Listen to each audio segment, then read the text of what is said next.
तुम्हाला good loan आणि bad लोनमधला difference माहिती आहे? हो, गुड लोन आणि बॅड लोन. लोनमध्ये पण 2 प्रकार असतात, चांगलं कर्ज आणि वाईट कर्ज.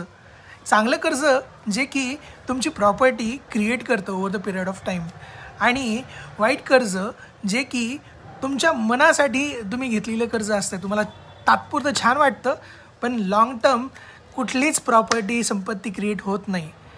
तर गुड लोनमध्ये कुठल्या प्रकार येतात, कुठले कुठले कर्ज येतात? होम लोन येतं, बिझनेस लोन येतं आणि एज्युकेशन लोन येतं.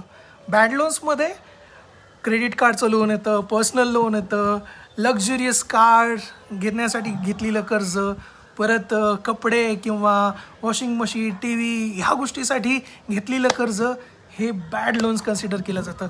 कारण काय, सर्टन टाईमच्या नंतर कारची व्हॅल्यू, टी व्हीची, फ्रीजची, कपड्याची व्हॅल्यू कमी व्हायला लागते. तर त्याच्यामुळं मग तुमची प्रॉपर्टी तिथं क्रिएट होत नाही.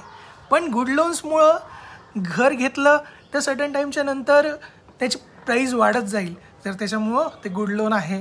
एज्युकेशन लोन घेतलं, जर तुम्ही लोन घेतलं आणि सर्टन टाईमच्या नंतर तुम्हाला चांगली नोकरी लागली तर ते गुड लोन आहे.